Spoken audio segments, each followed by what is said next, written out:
நாட்டின் 79வது சுதந்திர தினத்தை முன்னிட்டு தியாகராய நகர் தொடக்கப்பள்ளியில் நடைபெற்ற சுதந்திர தின விழாவில் தேசிய கொடி ஏற்றப்பட்டு பள்ளி மாணவர்களுக்கு இனிப்புகள் வழங்கி சிறப்பாக கொண்டாடப்பட்டது.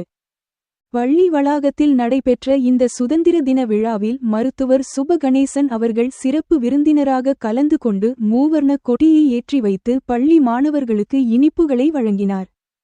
மேலும் இந்த நிகழ்வின் போது கல்வி பணி இணைச் செயலாளர்கள் சுபா தெய்வநாயகம் மற்றும் சொர்ணா பிள்ளை, கல்வி பணி தலைவர் முனைவர் கௌதம், பள்ளியின் செயலர் அனுஷா பத்மநாபன், சேத்தே நாயகம் பள்ளியின் செயலாளர் முனைவர் சண்முகம், கல்வி பணி இயக்குனர் லட்சுமி சண்முகம், தலைமையாசிரியை மகாலட்சுமி மற்றும் பள்ளியின் ஆசிரியர்கள், மாணவர்கள் மற்றும் அவர்களின் பெற்றோர்கள் உள்ளிட்ட பலர் கலந்து கொண்டனர். சுதந்திர தினமான இன்று சுதந்திரத்தை பற்றியும் அந்த சுதந்திரத்தை நமக்கு கிடைக்கச் செய்த எண்ணிலா தலைவர்கள் தம் செயற்கரிய தியாகத்தை பற்றியும் ஒரு சில வரிகளில் உங்களோடு பகிர்ந்து கொள்ள வந்துள்ளேன். எல்லா உயிர்களும் சுதந்திரமாக வாழ்வதே விரும்புகின்றனர். சுதந்திரம் நமது பிறப்புரிமை என்றார் திலகர் பெருமான். அடிமை வாழ்வு அகன்று சுதந்திர காற்றை சுவாசிப்பதையே மனித சமுதாயம் விரும்புகிறது. நமக்குள் ஒற்றுமை இல்லாத காரணத்தினால் ஆங்கிலேயர்கள் நம்மை அடிமைப்படுத்தி ஆளத் தொடங்கினர். ரத்தம் சிந்தி போராடி 1947 ஆண்டு ஆகஸ்ட் மாதம் 15ஆம் தேதி நடு இரவில் விடுதலை அடைந்தது நம் நாடு.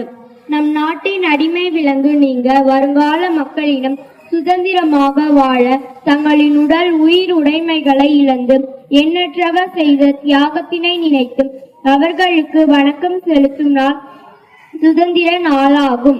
அவர் தம் தியாகத்திற்காக பொது இடங்கள், பள்ளிகளில் தேசிய கொடியை ஏற்றி போற்றி புகழும் நாள் இது.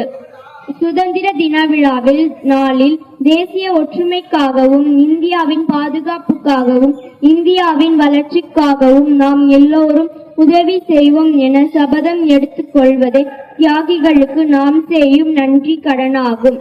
இப்படி தம் பாரத தாய் அடிமை சங்கிலி அருந்திடம் உடலும் உள்ளமும் முருகிட உழைத்தவர் எண்ணிலர். அவத்தம் நாட்டு பற்றி நோட்டு புத்தகங்களில் மட்டும்